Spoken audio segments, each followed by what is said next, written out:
से आगे पढ़ते हैं पेज नंबर 120। लब्धि और उपयोग का स्वरूप। लब्धि लब्धि क्या कहते हैं? लब्धि का अर्थ कोई बताएगा? लब्धि क्या होती है? लब्धि का शाब्दिक अर्थ होता है काल लब्धि, विशुद्धि लब्धि, देशना लब्धि। हाँ, लब्धि का क्या मतलब होता है? व्याकरण लब्धि, प्रायोग्य लब्धि। नहीं, वो तो आपने वो बता दी, वो 5 लब्धियां बता दी। मैं लब्धियों के प्रकार नहीं पूछ रहा। लब्धि का शाब्दिक अर्थ क्या होता है? बेसिकली देखिए, लब्धि बहुत जगह से अलग अलग अर्थ होते हैं, लेकिन यहाँ जो प्रकरण चलेगा उसमें लब्धि का अर्थ है सामर्थ्य। बेसिक जो अर्थ होता है लब्धि का वो होता है सामर्थ्य। इसको हम ऐसे एग्जाम्पल के रूप से समझ सकते हैं, हालांकि आगे और स्पष्ट करेंगे, बट फिर भी एक माइंड फ्रेम में रहना कि हमारा हाँ कि इसका ये मतलब आ रहा है। जैसे जैसे जैसे आप सभी हो यहाँ पर खाना वाना बनाते हैं, ठीक है ना? तो और आप में से कुछ लोग ऐसे भी होंगे जो और भी कामों में एक्सपर्ट होंगे। अभी जैसे आप सब लोग यहाँ पे स्वाध्याय कर रहे हैं, बैठे हुए हैं, ठीक है? तो आप में से कितने इस समय खाना बनाना भूल गए? जो खाना बनाते हैं, ठीक है ना, जिनको आता है, मैं उनकी बात कर रहा हूँ। इस समय स्वाध्याय के काल में कौन ऐसा व्यक्ति है जिसको खाना बनाना तब आता है जब वो किचन में जाता है? एक भी व्यक्ति ऐसा है जो इस समय खाना बनाना नहीं जानता हो? अगर उसे आता है तो स्वाध्याय के काल में बैठे हो। हाँ जी, प्राप्ति, प्राप्त लब्धि मतलब प्राप्ति, हमेशा प्राप्त है वो। खाना हमेशा बना सकते हैं, मतलब आता है बनाना। मैं ये पूछ रहा, हाँ, तो बेसिकली क्या है कि ये जो हमने क्या है कि खाना बनाना हमें आता है, लेकिन अभी क्या है कि अभी हम स्वाध्याय कर रहे हैं, तो वो खाना बनाने की जो नॉलेज है, जो ज्ञान है, वो हमारा कहीं लब्धि में पड़ा हुआ है, हमारी सामर्थ्य में है। किस में है? सामर्थ्य में है, ठीक है ना? और यहाँ पर प्राप्ति का उपयोग नहीं है, यहाँ प्राप्ति अर्थ नहीं है। तभी मैंने कहा था यहाँ पे प्रकरण वो नहीं है लब्धि का मतलब प्राप्ति हो। यहाँ लब्धि का मतलब है कि हमारी सामर्थ्य कितनी है, ठीक है? तो ऐसे ही जैसे सचिन तेंदुलकर है, क्रिकेटर है, ठीक है? अब वो नहीं खेलता, हालांकि वो बात अलग है, बट जब वो खाना खाता होगा, टीवी देखता होगा, बच्चों के साथ खेलता होगा, है ना, या अपना टाइम स्पेंड करता होगा अपनी वाइफ के साथ या दोस्तों के साथ, तो क्या वो उस समय क्रिकेट खेलना भूल गया? कि नहीं, उस समय भी वो क्रिकेट खेलना भूला नहीं है, भले ही उसका उपयोग उस समय ना हो, उसका जो वो ज्ञान है वो कहीं ना कहीं लब्धि में पड़ा हुआ है। ये प्रकरण हमारा पीछे आया हुआ था एक बार, आपको अगर ध्यान हो तो। नहीं ध्यान है तो कोई बात नहीं है, पीछे के लेक्चर सुनिएगा, आपको याद आ जाएगा। एक बार मैं इस पैराग्राफ को पढ़ता हूँ, फिर आपको हो सकता है वो याद आ जाए। यहाँ पहला प्रश्न है, बाबूजी, ये लब्धि उपयोग में लब्धि द्रव्य शक्ति है या गुण शक्ति है या पर्याय शक्ति है? ये तो मालूम है ना हमको कि द्रव्य इन 3 रूप होता है एक साथ। कौन सा? द्रव्य, गुण और पर्याय, ठीक है? उसी द्रव्य में वो द्रव्य रूप भी है, गुण रूप भी है और पर्याय रूप भी है, ठीक है? कहते हैं गुण पर्यायवत द्रव्यम। तो ऐसे ही तो ये पूछ रहे हैं कि जो लब्धि उपयोग में लब्धि जो है वो द्रव्य शक्ति है, गुण शक्ति है या पर्याय शक्ति है? तो बाबूजी ने क्या कहा कि लब्धि पर्याय शक्ति है। कैसी है? पर्याय शक्ति है, ठीक है? और उपयोग क्या है? ये उपयोग मतलब होता है ज्ञान दर्शन का व्यापार। ज्ञान दर्शन का व्यापार मतलब ज्ञान दर्शन का कार्य, उसे कहते हैं उपयोग।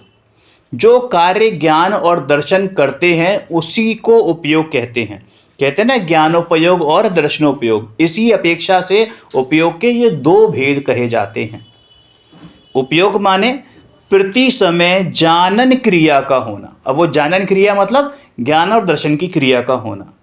अब जानन क्रिया में क्या होता है कि जैसे अपन सैनी पंचेंद्रिय जीव हैं, यानी मन और 5 इंद्रिय वाले जीव हैं। कोई है ऐसा जो सैनी पंचेंद्रिय ना हो या कम इंद्रियों वाला हो? नहीं है, क्योंकि सभी यहाँ बैठे हुए हैं तो सब सैनी पंचेंद्रिय ही हैं।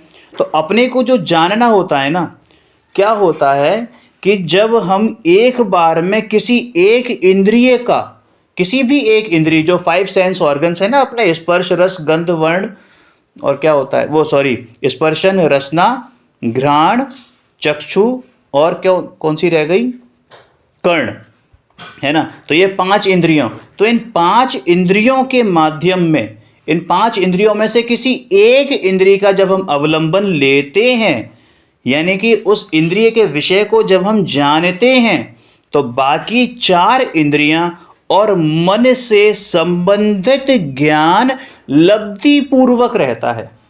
क्या रहता है? लब्धि पूर्वक रहता है, कहीं कोने में पड़ा होता है। जैसे वही मैंने एग्जाम्पल दिया था समझाने के लिए कि आपको खाना बनाना आता है, खाना खाना भी आता है, हो सकता है कोई प्रोफेशन भी करते हो कुछ, ठीक है ना, तो उसमें भी आप एक्सपर्ट हो। तो अभी स्वाध्याय के काल में आप भूले तो नहीं ना, क्योंकि आपका उपयोग अभी इस तरफ है, सिर्फ इस तरफ है, तो अभी वो कार्य नहीं चल रहा, लेकिन वो अभी लब्धि पूर्वक, लब्धि के रूप में कहीं ना कहीं आपके कोने में पड़ा हुआ है, आप उसे भूले नहीं हो। ठीक है, तो ऐसे ही जो ये 5 सेंस ऑर्गन्स हैं हमारे, जब आंख देखती है, आंख देखने से मतलब उसको आप ऐसे मत समझना कि अभी तो कुछ दिन पहले हम ये जानते हैं कि भाई आंख देखती नहीं है।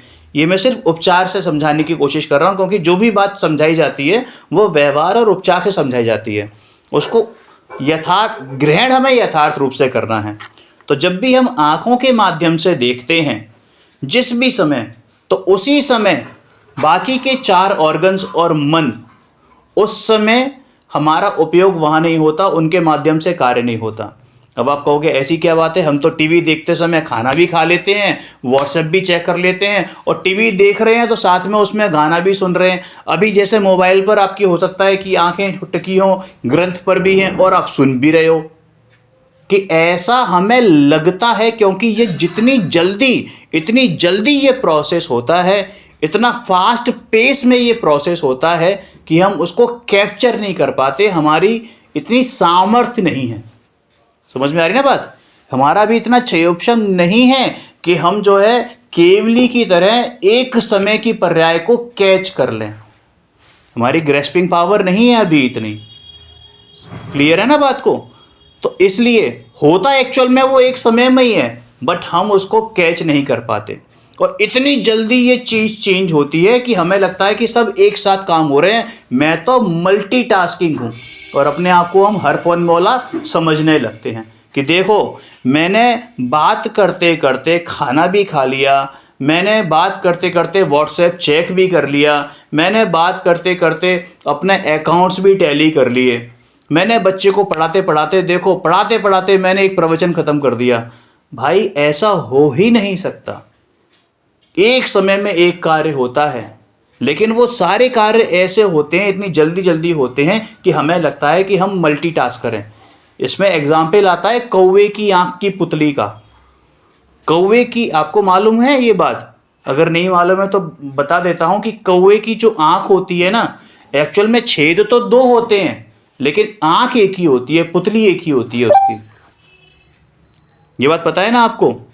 जो कौवे की आंख की पुतली होती है वो एक होती है, और वो इतनी तेजी से पलटती है left to right, right to left, कि हमें ऐसा लगता है कि जब तक हम उसकी एक लेफ्ट आई की तरफ देखते हैं, ठीक है, हमें लगता है कि लेफ्ट में, और जैसे ही राइट की तरफ जाते हैं तुरंत वो राइट में चली जाती है। इतना क्विक रेस्पॉन्स होता है, और हम उसको पकड़ नहीं पाते कि अरे वाह। हमें लगता है कि हमें आज तक यही भ्रम रहता है, अगर हमें कोई बताए नहीं, अगर हम कहीं पढ़े नहीं कि कौवे की एक ही आंख होती है, तो हमें कभी नहीं मालूम पड़ पाए कि उसकी एक ही आंख होती है। हम 2 ही जज करेंगे, या 2 इसी कंसेप्शन में रहेंगे, इसी मिसकंसेप्शन में रहेंगे कि ये इसकी 2 आंख होती हैं। ऐसे ही हमारा जो उपयोग है ना, जब एक विषय में जाता है तो दूसरा विषय उस समय ग्रहण नहीं होता।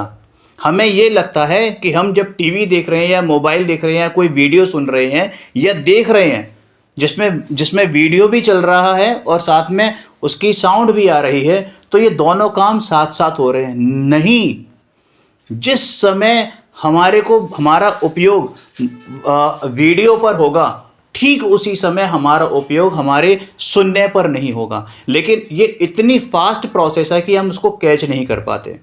आप कभी अपने ऊपर देखिएगा, जो वो होते हैं ना हिंदी डब्ड मूवी, मैं एक दृष्टांत दे रहा हूँ सिर्फ, मैं आपको प्रेरणा नहीं दे रहा। कुछ डब्ड मूवी, डब्ड नहीं सॉरी, दूसरी भाषा की जो मूवीज़ होती हैं उसमें नीचे है ना सबटाइटल्स आते हैं, चाहे हिंदी में आए चाहे इंग्लिश में आए।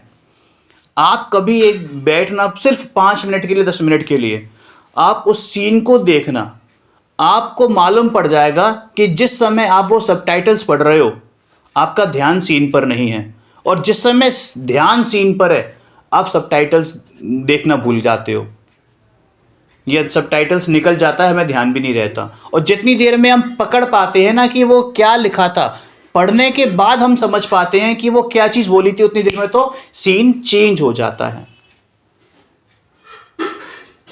समझ में आई ये बात? तो ऐसे ही क्या कहा कि जो हमारा ज्ञान है वो लब्ध रूप में यानी कि क्षयोपशम के रूप में रहता है। क्लियर है? और जितना ज्ञान प्रवर्तमान है तो वो किसी एक इंद्रिय का होता है। अब ये बात आई क्यों है यहाँ पर? ये इसलिए बताना चाह रहे हैं कि तू जो 30 मार खां समझता है ना अपने आप को, कि हर फन मौला समझता है कि मैं तो ये भी कर दूंगा, वो भी कर दूंगा, फलाना कर दूंगा, ढिमाका कर दूंगा, भैया तेरी इन पर द्रव्यों में रंच मात्र भी नहीं चलती है, क्योंकि तूने अपनी सामर्थ्य नहीं समझी है। हम पर द्रव्यों को चेंज करने में लगे रहते हैं, पर्यायों को चेंज करने में लगे रहते हैं। हमारी बुद्धि वहां जाती है जहां पर्याय चेंज हो नहीं सकती, लेकिन हम चाहते हैं कि वो चेंज हो जाए और उसका निमित्त हम बने, कारण हम बने। होना नहीं होना उसमें भी तेरे हाथ में। वो पर्याय बदलेगी तो तेरी वजह से नहीं बदलेगी, और नहीं बदलेगी तो तेरे ना चाहने से नहीं बदलेगी। उतना ज्ञान तो लब्ध रूप में यानी कि क्षयोपशम के रूप में रहता है, और जितना ज्ञान प्रवर्तमान है तो वो किसी एक इंद्रिय का होता है। स्पर्श का हो, रसना का हो, अरे ये तो व्यवहार से कहना पड़ रहा है ना। समझ में आ गई ना बात? तो ये बात तभी समझ में आएगी। क्लियर है? ये पर्याय दृष्टि से जो बात समझाई जा रही है, व्यवहार से समझाई जा रही है, ठीक है ना। लेकिन यदि हम ज्ञान सामान्य की बात करते हैं, जो मेरा लक्षण है, ये मति ज्ञान मेरा लक्षण नहीं है, ये क्षयोपशम ज्ञान मेरा लक्षण नहीं है, और तो और ये छायक ज्ञान भी मेरा लक्षण नहीं है। जो केवल ज्ञान प्रकट होगा ना वो भी मेरा लक्षण नहीं है। मेरा लक्षण तो एकमात्र ज्ञान सामान्य है। केवल ज्ञान मेरा लक्षण है। केवल मतलब यहां पर वो केवल ज्ञान नहीं, केवल मतलब ओनली, मात्र ज्ञान मेरा लक्षण है। समझ में आया? तो ये बात तभी समझ में आएगी, वरना यदि भीतर से देखा जाए तो ज्ञान तो एक ही है। क्लियर है? लेकिन घ्राण का हो, चक्षु का हो, कर्ण का हो अथवा मन का हो, इन 6 में से एक बार में एक ही के अवलंबन वाला ज्ञान प्रवर्तमान होगा। और चूंकि ये जो ग्रंथ है ये बेसिकली चर्चा चल रही है, वो हम लोगों के लिए ही चल रही है, कोई उनके लिए नहीं है जो 7वें 8वें 9वें 10वें 11वें 12वें गुड़स्थान में बैठे हुए मुनिराज हैं, उनकी बात नहीं है। ये हमारे आप जैसे लोगों के लिए चर्चा है ना।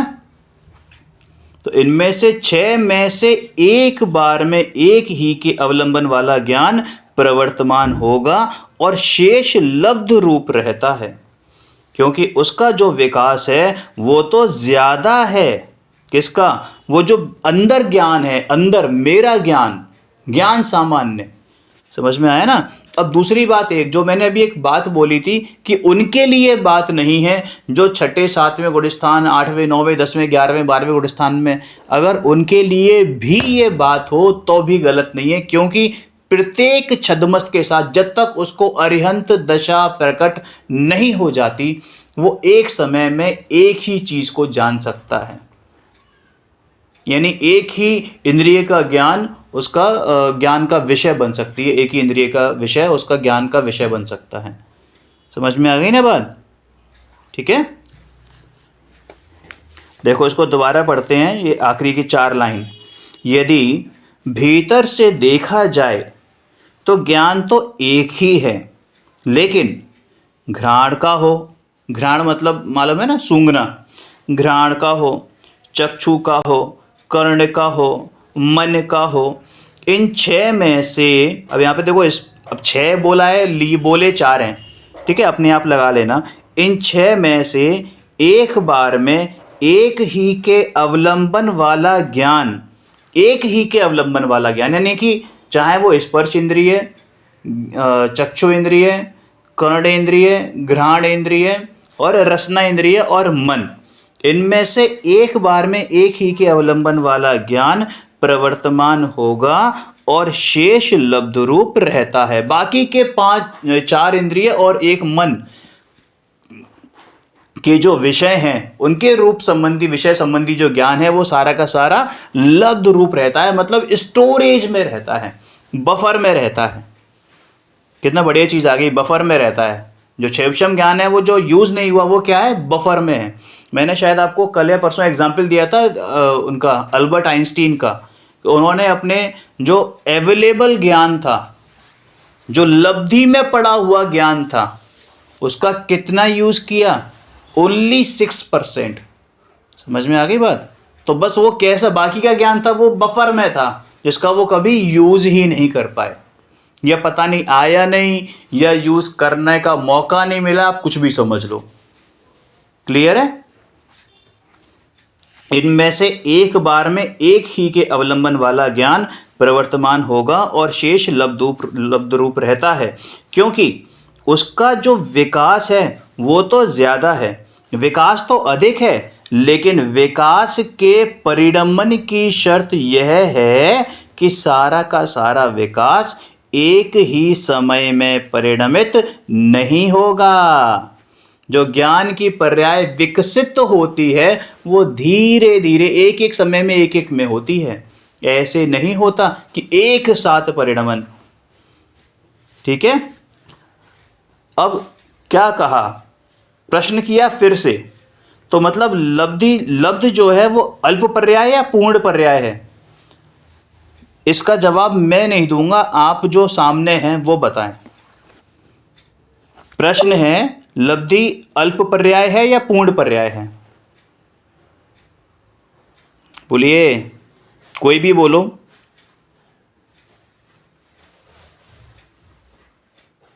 समझ में नहीं आया मैंने क्या पूछा? पर्याय तो पूर्ण मानी जाएगी ना, क्योंकि पड़ी हुई है वो अपने पास। नहीं, पूर्ण और अपूर्ण की बात मतलब ये है कि वो अल्प विकसित है या पूर्ण विकसित है, कहने का तात्पर्य ये है। वो अल्प विकसित है। अल्प विकसित है। आपने बोला तो सही है, लेकिन वो कॉन्फिडेंस, वो अल्प विकसित तो सही है लेकिन कॉन्फिडेंस नहीं है। जब आएगी तभी तो ये पूर्ण। देखो जब पूरा यूज करेंगे तब वो पूर्ण। हाँ, अब देखो क्या लिखा है कि लब्ध अल्प पर्याय है या पूर्ण पर्याय है, ये क्वेश्चन था। आंसर क्या दिया बाबूजी ने कि लब्ध जो है वो अल्प पर्याय है। लब्ध क्या है, वो अल्प पर्याय है। फिर प्रश्न खड़ा हुआ, काउंटर क्वेश्चन किया कि उपयोग रूप पर्याय क्या है। फिर भैया ये जो लब्धि और जो उपयोग है ना, वो तो क्षयोपशम ज्ञान में होता है, इसलिए वो पर्याय अल्प पर्याय है, क्योंकि क्षयोपशम ज्ञान की पर्याय में पड़ा हुआ ये काम जो हो रहा है बाकी की 4 इंद्रियां और एक मन का जो विषय को हम जान नहीं पा रहे हैं या जानते नहीं हैं, लेकिन जानने की सामर्थ्य है, वो कहाँ पड़ा हुआ है? वो हमारा लब्ध में, यानी कि उपयोग, उसमें क्षेपशम में पड़ा हुआ है। और क्षेपशम कैसी है? कि अल्प है। क्षेपशम ज्ञान कैसा ज्ञान है? पूर्ण ज्ञान है या अल्प ज्ञान है? कि अल्प ज्ञान है, अल्प ज्ञान है। हाँ, अब समझ आ गया। इसलिए वो पर्याय अल्प पर्याय है, यानी कम विकास वाली पर्याय है, क्योंकि केवल ज्ञान रूप नहीं है। क्या नहीं है? केवल ज्ञान जो है वो ज्ञान की पूर्ण विकसित पर्याय है। कहते हैं ना कि ज्ञान का पूर्ण विकास कब होता है? कि 13वें गुण स्थान में होता है, जब केवल ज्ञान की पर्याय प्रकट होती है। क्लियर है? जब ज्ञानावरणी, क्षेपशम का मतलब ही यही है कि आधा ढका हुआ आधा उखड़ा हुआ है ना, कुछ है कुछ नहीं है, इस तरीके से तो होता है कि भाई ढका हुआ है ज्ञान, अभी आवरण है, पूरी तरह हटा नहीं है। जैसे ही आवरण हट जाएगा 100%, बिल्कुल सूर्य एकदम बादलों की ओट में से बाहर निकल जाएगा, चकाचौंध कर देगा इस संपूर्ण विश्व को वो केवल ज्ञान सूर्य, तो उसको माना जाएगा ज्ञान की पूर्ण विकसित पर्याय, और जिसका नाम है केवल ज्ञान। इसलिए क्षेपशम ज्ञान कह लो या लब्धि कह लो, ये सब कैसे हैं? कि ये अल्प पर्याय हैं। ठीक है? देखो, मैंने सूर्य का दिया था, इन्होंने चंद्रमा का दिया। कि जैसे चंद्रमा है ना, दूज का चंद्रमा होता है ना, आधा अधूरा सा, थोड़ा थोड़ा सा दिखता है, तो थोड़ी बहुत चांदनी है। फिर तृतीया का, चतुर्थी का, तो ये चंद्रमा तो पूरा है कि नहीं इस समय? कि भैया चंद्रमा तो पूरा है, लेकिन पूर्ण होने पर भी, देखो समझने की कोशिश करना, कि पूर्ण होने पर भी जो उसका विकास है वो इस तरह चलता है। कैसे? कि प्रकटता में आधा अधूरा सा रहेगा। कि इस तरह ज्ञान 6 प्रकार के क्षेपशम वाला होने पर भी, 6 प्रकार के क्षेपशम मतलब वो इंद्रिय ज्ञान की अपेक्षा बात करी है, कि ज्ञान इस तरह से 6 प्रकार के क्षेपशम वाला होने पर भी एक समय में केवल एक ही का सहारा लेकर के जानने रूप प्रवर्तित होता है। अब इसमें से ऐसी कोई बात जो अभी तक हमने पढ़ी और समझ में नहीं आई, जल्दी से रिस्पॉन्स दीजिए। अनम्यूट करो आप। पायल जी, राश्री, मंजू दीदी, प्रवीण जी, हाँ जी बोलो। समझ में आया भैया? हाँ आई भैया। आगे बढ़ते हैं। देखो अब क्या कहते हैं, देखो ये बात तो फैक्ट है, सभी को मालूम है कि जो इंद्रियां हैं वो कौन सा द्रव्य है? कि पुद्गल द्रव्य हैं। क्यों? क्योंकि वो शरीर का अवयव है, शरीर का कंपोनेंट है ना। तो जो शरीर का कंपोनेंट है, शरीर का अवयव है, शरीर का पार्ट है, और शरीर चूंकि पुद्गल परमाणुओं का पिंड है यानी स्कंध है, तो वो पर जो इंद्रियां हैं वो भी क्या होंगी? शरीर की हैं। और इनफैक्ट मन भी कैसा होता है? जो द्रव्य मन है वो भी पुद्गल ही होता है। तो क्या बोला? कि 5 इंद्रियां तो केवल पुद्गल में व्यवसाय करती हैं। व्यवसाय का मतलब वो बिजनेस वाला व्यवसाय मत समझना, रुपये पैसे का लेन देन। व्यवसाय मतलब कि 5 इंद्रियां जो है पुद्गल में ही डील करती हैं, क्योंकि वो जान किसको सकती हैं? 5 इंद्रियों की कितनी सामर्थ्य है? ये केवल पुद्गल को ही जानने की सामर्थ्य है, मात्र और मात्र। यानी इंद्रियों के द्वारा हम सिर्फ और सिर्फ पुद्गल को ही जान सकते हैं, यानी रूपी वस्तुओं को ही जान सकते हैं जिनमें स्पर्श, रस, गंध, वर्ण होते हैं। लेकिन फिर भी वो एक एक करके है। इसका बहुत अच्छा खुलासा दिया है मोक्ष मार्ग प्रकाशक जी में, 3-4 अधिकार में बहुत साफ साफ स्पष्ट शब्दों में वहां बताया है। अगर आपको मिले मौका तो आप उसका अध्ययन जरूर करें। स्पर्श को जाने, रस को जाने, गंध को जाने, वर्ण को जाने, एक समय में एक को ही जाने। और आप खुद इस पे एक्सपेरिमेंट करके देखना, जो मैंने बताई पीछे जो एग्जाम्पल दिए वो शायद आपकी पकड़ में ना आए, लेकिन एक चीज पकड़ में अवश्य आ जाएगी। आप शिकंजी बनाना और 5 चीजें डालना, कोई भी 5 चीजें, जैसे नींबू, चीनी, थोड़ा सा नमक, काला नमक वगैरह, है ना। ये 3 चीजें चलो डाल ली, और आप ये सोचना कि मैं अपना उपयोग मात्र चीनी पे लगाऊं, चीनी को टेस्ट करने में लगाऊं, तो आप उस समय आप देखना, आप जब चीनी पे उपयोग लगाओगे ना और वो शिकंजी आपको मीठी लगेगी, तो आपका ध्यान नमक पे नहीं होगा, आपका ध्यान नींबू पर नहीं होगा। इसका सबसे बढ़िया एग्जाम्पल मैंने आपको शायद 3-4 दिन पहले दिया था, जब पंडित टोडरमल जी साहब ग्रंथ लिख रहे थे और उनके घर में नमक खत्म हो गया था, और उनकी माँ ने सिर्फ उनको इसलिए डिस्टर्ब नहीं किया, है ना। तो देखो कितना उपयोग वहां पर, तो जब उपयोग वहां पर था, तो वहां पर उनको वो नमक, वो जो रसना इंद्रिय था, वो भी उनको ध्यान में नहीं आया, और जैसे ही उपयोग उनका खाने में आया, तुरंत पकड़ लिया कि माँ आज तूने नमक नहीं डाला। समझ में आया ना। तो ऐसे ही, और तभी कहते हैं कि फोकस रखना चाहिए। चाहे बच्चे जब पढ़ रहे होते हैं तो क्यों बोलते हैं कि बेटा टीवी बंद करो और ये मत करो वो मत करो, फोकस फोकस, इसी कारण बोलते हैं, क्योंकि चलते फिरते नहीं होते हैं ये काम, चाहे लौकिक की पढ़ाई हो और चाहे पारलौकिक की पढ़ाई हो।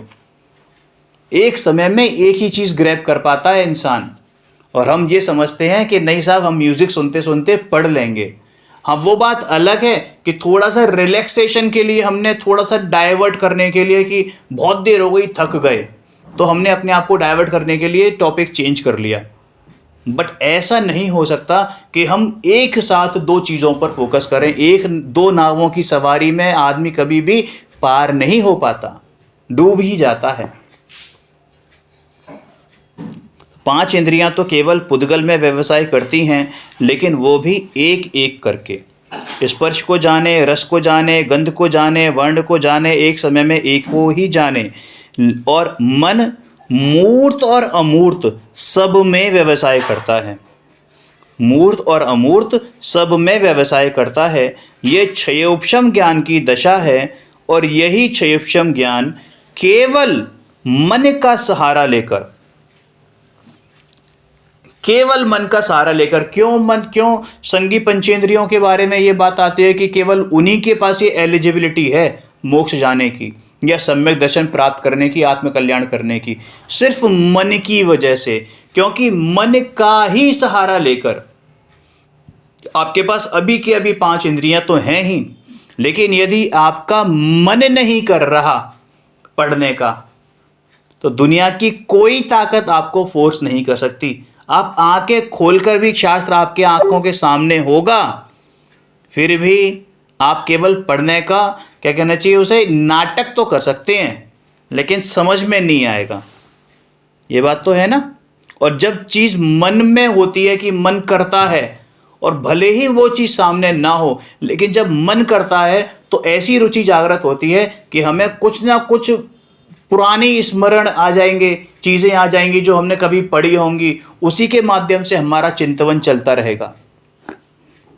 तो वही कह रहे हैं कि ये क्षयोपशम ज्ञान की दशा है, और यही क्षयोपशम ज्ञान केवल मन का सहारा लेकर शुद्धात्मा के चिंतन में लीन होता है और शुद्धात्मा की अनुभूति में पहुंच जाता है। जिस समय ध्यान अवस्था में कौन सी इंद्रिय काम कर, मतलब काम तो सभी इंद्रिय कर रही हैं, लेकिन कौन सी इंद्रिय एक्टिव है, कौन सी इंद्रिय एक्टिव है, कि मन एक्टिव है।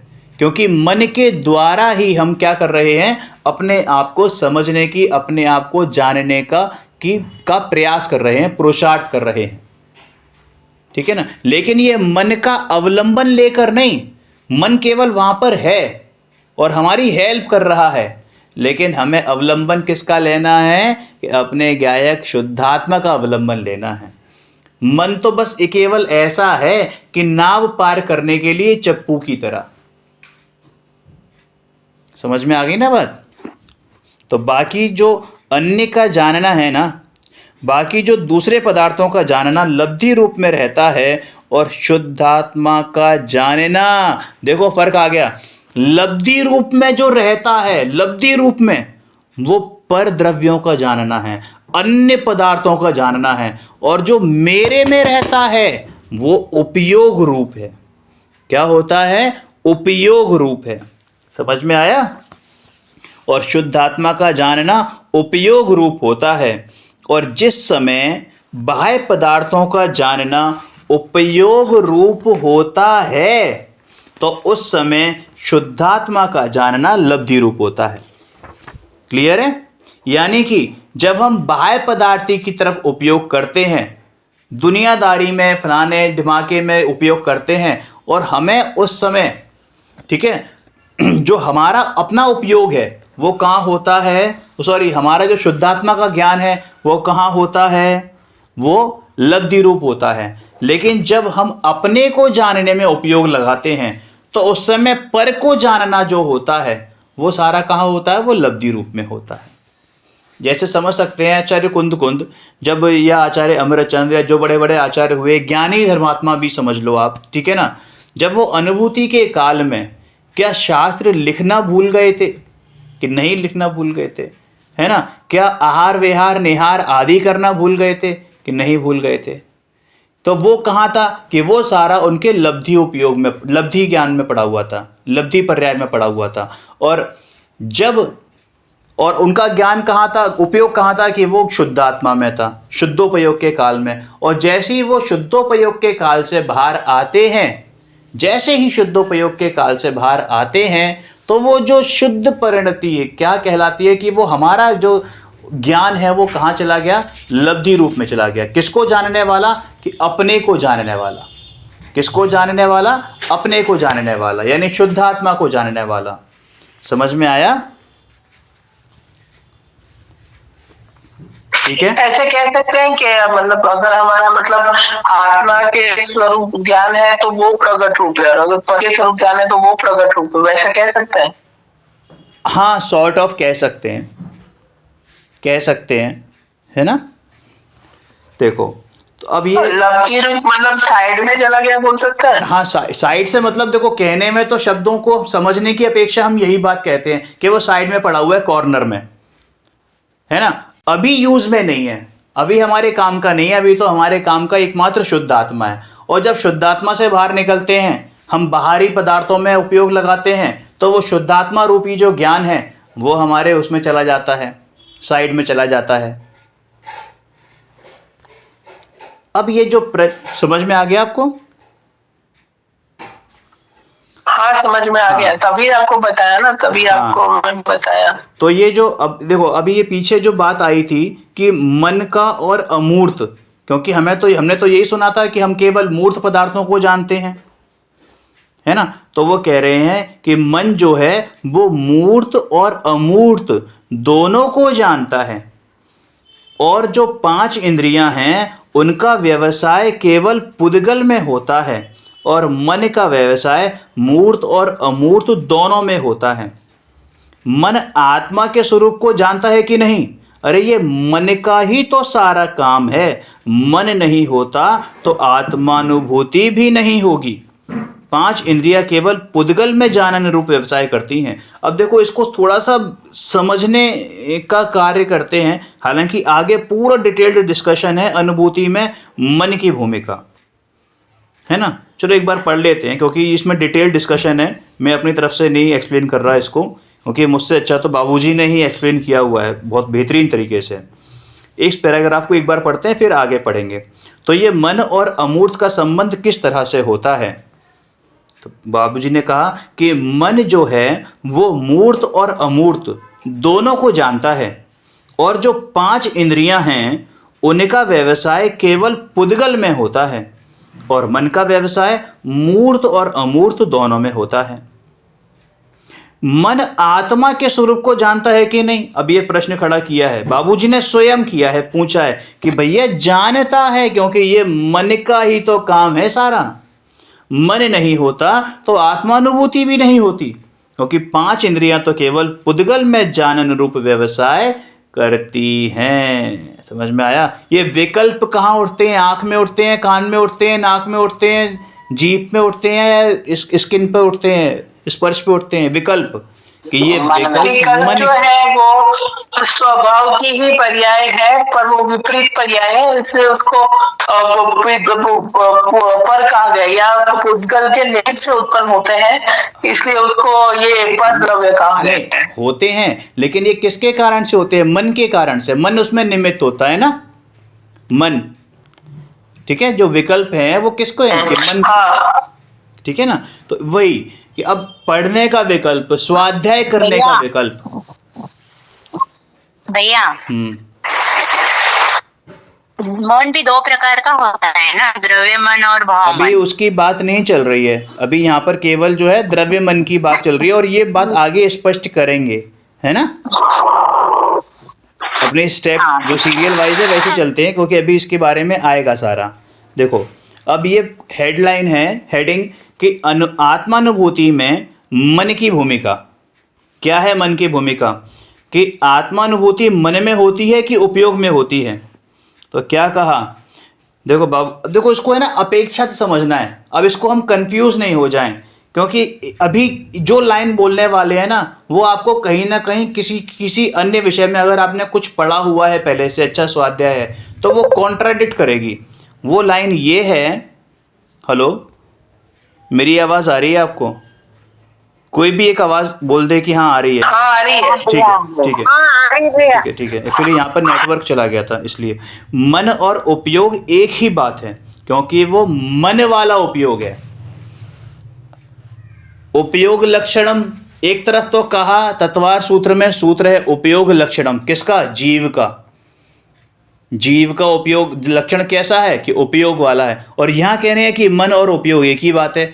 तो मन तो लक्षण है नहीं जीव का, क्योंकि मन अरिहंत उनके क्या नाम है, सिद्धों के तो होता नहीं है, सिद्धों के तो मन होता नहीं है। तो फिर ऐसी कैसी बात हो गई कि यहाँ जो उपयोग की बात है वो उपयोग लक्षण की बात नहीं है, यहाँ पर उपयोग मन वाली बात है, ठीक है ना। मन और उपयोग एक ही बात है, क्योंकि वो मन वाला उपयोग है। क्लियर है? अब थोड़ा सा इन्होंने बोला, मुमुक्षु ने, कि भाव श्रुत ज्ञान जो होता है ना, तो इसी को आगे बढ़ाया बाबूजी ने। क्या कहते हैं कि जो भाव श्रुत ज्ञान, भाव श्रुत ज्ञान क्या होता है कि देखो दो प्रकार के श्रुत ज्ञान होते हैं, एक होता है द्रव्य श्रुत और एक होता है भाव श्रुत। ये जो हम पढ़ रहे हैं, ये जो हम सुन रहे हैं, भगवान की वाणी, गुरुओं का उपदेश, है ना, या जिनवाणी, ये सब जो है, या चर्चा भी कह सकते हो, जैसे हमारी तो चर्चा चल रही है केवल, ना तो यहाँ कोई प्रवचन है ना कोई क्लास है, सिर्फ चर्चा है। तो ये चर्चा भी, तो ये सब क्या है? ये सब द्रव्य श्रुत है। क्या है ये? द्रव्य श्रुत है। क्लियर है? क्योंकि हम ये इंद्रियों के माध्यम से ग्रहण कर रहे हैं ना, प्रत्यक्ष रूप से कहना चाहिए कि इंद्रियों के माध्यम से वो ग्रहण कर रहे हैं, ठीक है, इसलिए ये द्रव्य श्रुत है। और जो एक होता है भाव श्रुत, भाव श्रुत क्या होता है कि वो द्रव्य श्रुत को आपने अपने अंदर में ग्रहण किया, और वो उसके द्वारा फिर हमारा जो ज्ञान है वो निर्मल हुआ। यानी कि वो ज्ञान क्या नाम पा गया? सम्यक दर्शन के बाद श्रद्धा, सम्यक दर्शन हुई यानी श्रद्धा निर्मल हुई, यानी श्रद्धा सम्यक हुई तो सम्यक दर्शन, और उसी समय जो ज्ञान है वो क्या नाम पाएगा? सम्यक ज्ञान। तो वो जो ज्ञान है सम्यक ज्ञान, उसको कहते हैं भाव श्रुत। तो भाव श्रुत ज्ञान माने शुद्ध आत्मानुभूति, वो मन के अवलंबन से होती है। अब थोड़ा सा इसको समझने का प्रयास करते हैं कि भाव श्रुत माने शुद्ध आत्मानुभूति, वो मन के अवलंबन से होती है। मन का अवलंबन माने वो मन के अवलंबन के बिना होती है, ये बात अधिक कही जाती है। मन के अवलंबन से होती है, यह बात गौण है, क्योंकि मन के अवलंबन से तो विकल्प होते हैं, विचार होते हैं, तरंगें होती हैं, और ये आत्मानुभूति तो स्थिरता रूप है, इसलिए वहाँ मन रहता है तो अनुभूति होती है, क्योंकि पहले मन के द्वारा ही आत्मा का सारा चिंतन किया था ना। कुछ समझ में आया इसमें? कुछ भी? देखो, मन के द्वारा ही हम बार बार आत्मा का स्मरण करते रहते हैं। हाँ, इससे पहले जो मन के द्वारा ही हम लोग मतलब समझने का प्रयास कर सकते हैं। हाँ, अनुभूति के काल से पहले, यानी शुद्धोपयोग के काल से पहले जो विकल्प चल रहे थे आत्मा को जानने के, वो कहाँ चल रहे थे? कि मन के द्वारा ही चल रहे थे। जो अभी हम पढ़ रहे हैं, हम समझने का प्रयास कर रहे हैं अपने आप को, कहाँ कर रहे हैं, किसके अवलंबन से कर रहे हैं, कि मन के अवलंबन से कर रहे हैं, है ना। जितना भी ये द्रव्य श्रुति ज्ञान है वो कहाँ कार्य करता है, वो सारा का सारा कार्य मन में करता है। उसका जो घोलन चलता है अंदर, मैंने सुना कहीं कि मैं गायक हूं और उसका मैंने घोलन किया, तो कहाँ चलेगा वो, कि मन में चलेगा। जो 12 भावनाएं हैं वो कहाँ काम करती हैं, कि मन में काम करती हैं, ठीक है ना। तो वो ये चिंतन कह लो या चिंतवन कह लो, मनन कह लो, वो सारा का सारा मन में होता है। तो वो जो अनुभूति के काल से पहले वाला जो सीन है वो सारा का सारा मन में होता है, ठीक है ना। अब बात जो मूर्त और अमूर्त वाली थी, देखो अब समझो कि आत्मा अमूर्त होने पर भी मन से उसके स्वरूप का चिंतन किया था। चिंतन हमने किसका किया था, किसको जानने की कोशिश की, मूर्त को या अमूर्त को, कि अमूर्त को। अभी हम जो पढ़ रहे हैं वो शब्दों को जानने की कोशिश कर रहे हैं या अपने को जानने की कोशिश कर रहे हैं। अपनी तरफ पुरुषार्थ है ना सबका, अपने को। हाँ, तो अपन कौन है, कि हम तो अमूर्त हैं। इसलिए कहा कि मन मूर्त और अमूर्त दोनों को जानता है। आत्मा अमूर्त होने पर भी मन से उसके स्वरूप का चिंतन किया था और उसी मन में निश्चय किया था। क्या निश्चय किया था, हो यही तो मैं हूं, ये ही मैं हूं, जैसा जैसे सिद्ध और वैसा मैं। और इस बात को सिद्ध करने के लिए मुझे सिद्ध बनने की आवश्यकता नहीं है, क्योंकि अभी के अभी स्वभाव रूप से मैं सिद्ध ही हूं। और इस बात को जिनवाणी में साक्षात रूप से लिखा गया है, बताया गया है। चाहे समय सार जी खोल लो, प्रवचन सार जी खोल लो, नियम सार जी खोल लो, कोई सा भी परमागम खोल लो, वहाँ साफ साफ लिखा है कि भैया स्वभाव से अभी के अभी तू सिद्ध है। और ये निर्णय कौन करता है, कि ये मन निर्णय करता है, ठीक है। अब निश्चय के बाद जब महिमा जागी तो फिर वो धारा यानी कि चिंतन धारा चल पड़ी। और चिंतन धारा यानी वो जो विकल्प है, विकल्प अपने को जानने की, वो 12 भावना के वो भेद विज्ञान का विकल्प, कि स्वयं पर का भेद विज्ञान लगातार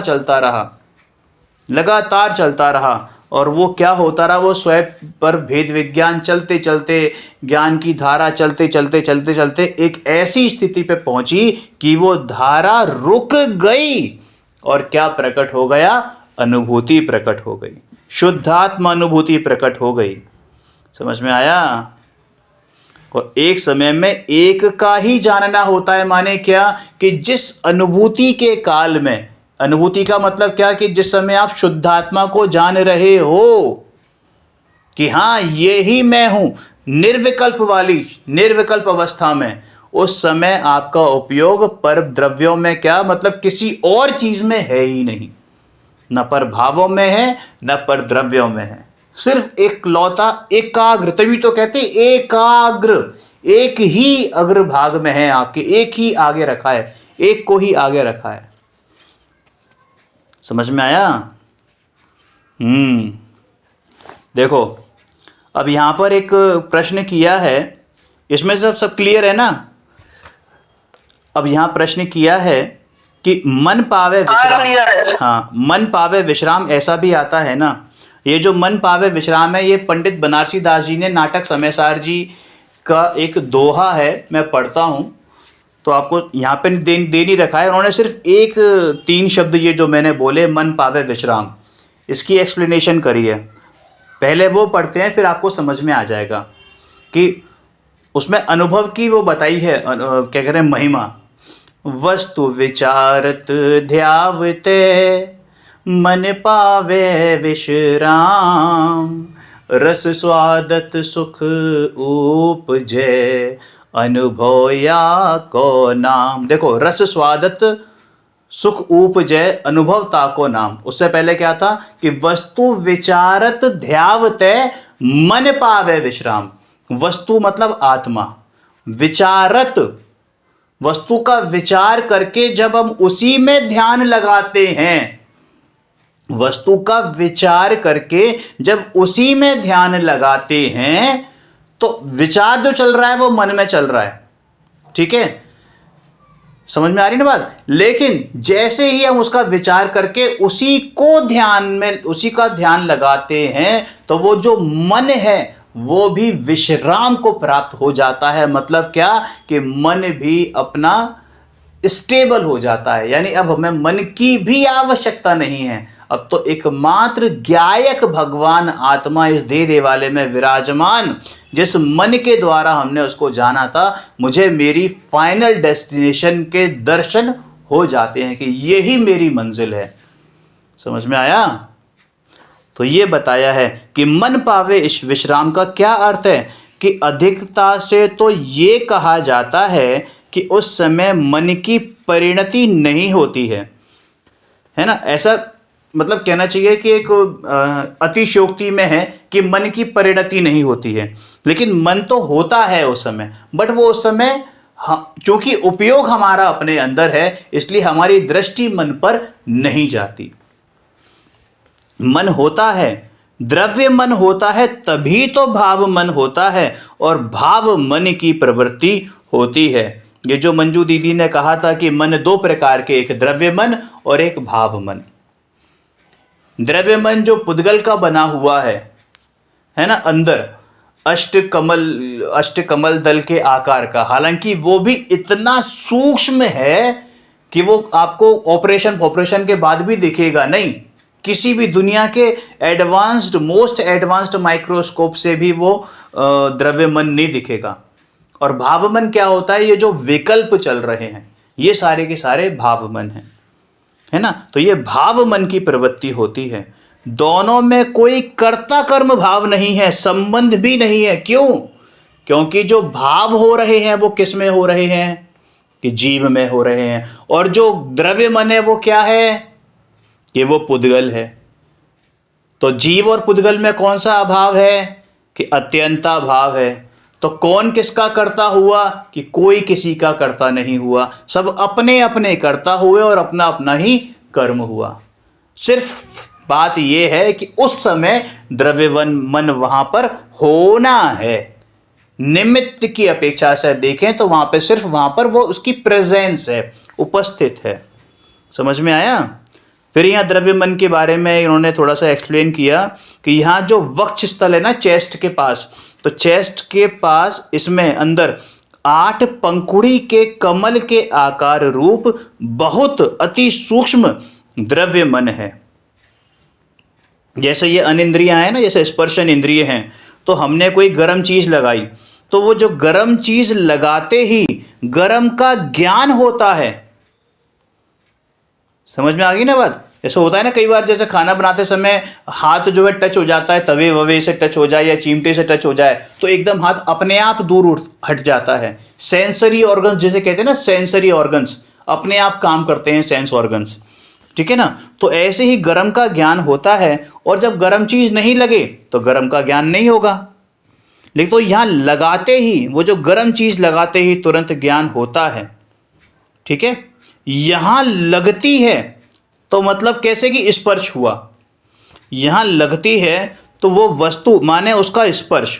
यदि गर्मी पड़े तो गर्म का स्पर्श, ठंडी पड़े तो ठंड का स्पर्श। कई बार ऐसा भी होता है कि बहुत बेहद ठंडी चीज़ है और ठंड में ही उस पर हाथ चला जाए तो एकदम तब भी हाथ हमारा दूर हट जाता है। और थोड़ी सी हंसी वाली बात है कि जैसे बहुत गर्मी हो, भयंकर लू पड़ रही हो, और बाहर बाइक खड़ी हो या स्कूटर खड़ा हो, एक्टिवा खड़ी हो, और उस पर हम बैठें और ध्यान नहीं दिया तो क्या होता है, उछल जाते हैं एकदम। तो कैसे उछल जाते हैं कि इसी वजह से कि वो जो एकदम हमारा जो मन है ना, द्रव्य मन एक्टिव हो जाता है। द्रव्य मन एक्टिव होता है और वो तुरंत अपना काम करना शुरू कर देता है, ठीक है ना। तो ऐसे ही हम जो है उछल जाते हैं। वो हमारे को क्या होता है कि उसका ज्ञान हुआ कि ये कुछ गर्म था, ये कुछ गर्म था, तो वो जो गर्माहट स्पर्श हुई, ठीक है, उसका ज्ञान हुआ। तो वो जो ज्ञान हुआ, उसका जो ज्ञान, इससे जो ज्ञान हुआ वो बात नहीं है, लेकिन केवल इसका होना आवश्यक है। देखो ज्ञान कहाँ हो रहा है कि मेरे में हो रहा है, लेकिन वो जो घटना घटी, वो कहाँ घटी? कि वो पुद्गल में घटी। देखो अब जैसे इसका एग्जाम्पल देते हैं, यहाँ पर वही आ गया एग्जाम्पल। जैसे एक व्यक्ति गाता है लेकिन सितार के बिना नहीं गाता, पर सितार से नहीं गाता। अरिजीत सिंह का नाम सुना है? अरिजीत सिंह सिंगर है जो, अरिजीत सिंह है, देखा है किसी ने? हाँ सुना है। अगर देखा हो तो सुना है, देखा हाँ, नहीं। नहीं देखने से मतलब मैं पर्सनली देखने की बात नहीं कर रहा हूँ, टीवी वीवी में या वीडियोस में। तो वो जब भी स्टेज पर आएगा ना गाना गाने के लिए, उसके हाथ में गिटार होगा, जब भी आएगा, ठीक है ना। अब वो गा तो वो रहा है लेकिन गिटार के बिना नहीं गाता। तो क्या गिटार गाता है या गिटार से गाता है? कि नहीं, कि गिटार गाना नहीं गाता, लेकिन अगर वो गाता है तो वहां पर गिटार उसके हाथ में उपस्थित होता है ना, और वो गिटार बजाते बजाते ही गाता है। गिटार कोई गाना सिखाता नहीं है, गाता तो वो स्वयं ही है, वो स्वयं गाता है और उसी का उसको गौरव है, उसी का उसको प्राउड है। तो इसी तरह इंद्रियां होती हैं कि ज्ञान तो ज्ञान से ही है, इंद्रियां सिर्फ वहां पर उपस्थित हैं, जैसे वो गिटार उसके हाथ में है। समझ में आया?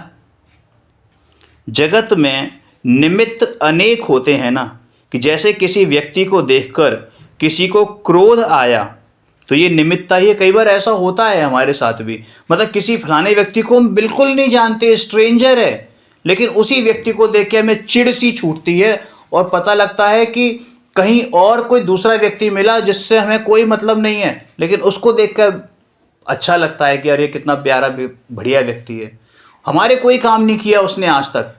और जो पहले पुराना व्यक्ति था जिससे हमें द्वेष आया, जिसको देख के उसने हमारी कोई दुश्मनी नहीं है, उसने हमारा कुछ बिगाड़ा नहीं, फिर भी अपने आप ही द्वेष आ जाता है। क्यों? ये निमित्त है। ऐसा ही निमित्त नैमित्तिक संबंध है, जगत का स्वरूप ही ऐसा है, वस्तु स्वरूप ही ऐसा है। अब इसमें हम क्या करते हैं कि हमें ना इन चीज़ों को तोड़ने मरोड़ने की कोशिश करते हैं। कई लोग क्या करते हैं कि निमित्त को बिल्कुल साइडलाइन कर देंगे कि नहीं, निमित्त कुछ होता ही नहीं है, बिल्कुल कुछ नहीं होता, हम तो उपादान पे यकीन करते हैं। लेकिन भैया उपादान जागृत तो करो, कैसे करोगे? स्वभाव की तरफ दृष्टि करी नहीं, स्वभाव की तरफ दृष्टि करी नहीं और निमित्तों को साइडलाइन कर दिया, शास्त्र पढ़ना सब बंद, क्योंकि शास्त्र तो निमित्त है और निमित्त कुछ करता नहीं है, स्वाध्याय करने से कुछ होता नहीं है। स्वाध्याय में पढ़ा था हमने कि स्वाध्याय करने से मोक्ष नहीं होता, तो भैया क्यों स्वाध्याय करें हम? क्योंकि तुमने वस्तु स्थिति नहीं समझी, 5 समवायों का सच्चा स्वरूप नहीं समझा, पुरुषार्थ का सच्चा स्वरूप नहीं समझा, क्रमबद्धता नहीं समझी, निमित्त उपादान नहीं समझे। समझ में आया? अगर निमित्त तो कुछ नहीं होता तो निमित्त का वर्णन शास्त्रों में नहीं होता, क्योंकि शास्त्रों में उस चीज का वर्णन है ही नहीं जो एग्जिस्ट नहीं करती है। शास्त्रों में सिर्फ उसी चीज का वर्णन है जो अस्तित्व में है।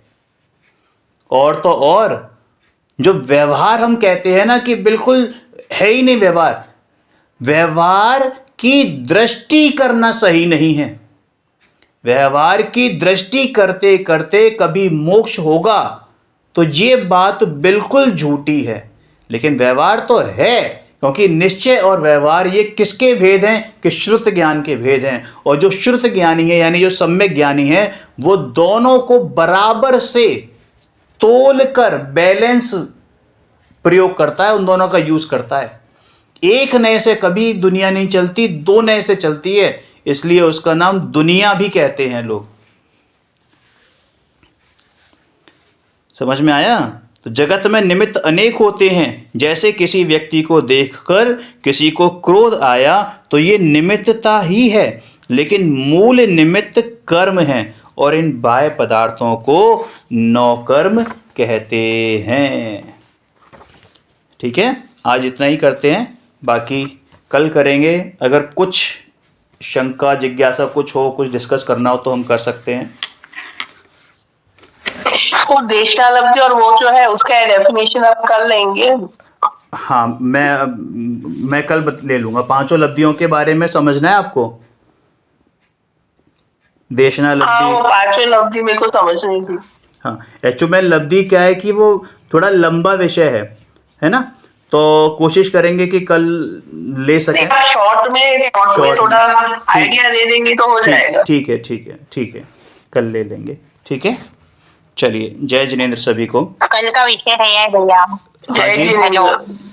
भैया हाँ बोलिए ना। कल आपने क्लियर नहीं किया था निमित्त नैमित्तिक संबंध वाला।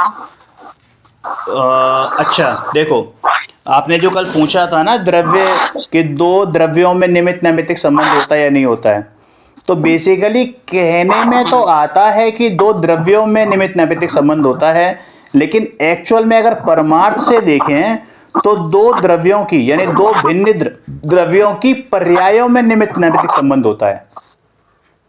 जैसे जीव और पुद्गल, अब परमाणु है और जीव है, तो उनमें निमित्त नैमित्तिक संबंध कहाँ से बताओगे आप?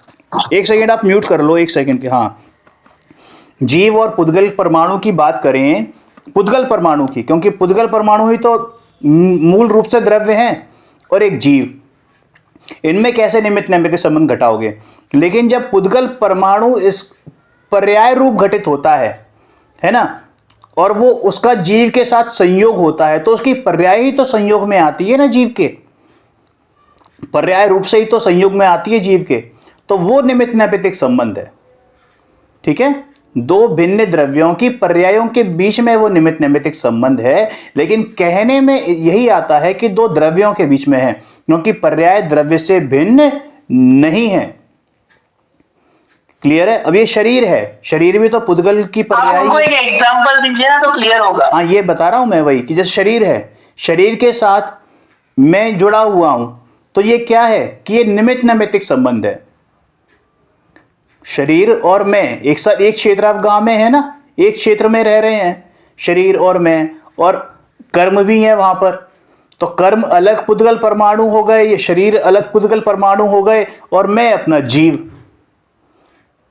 ठीक है, तो परमाणु की मूल अवस्था, पुद्गल की मूल अवस्था तो परमाणु है, परमाणु के साथ जीव का कोई संबंध नहीं हो सकता जब तक कि वो पर्याय रूप से परिणमित ना हो किसी ना किसी पर्याय में, है ना।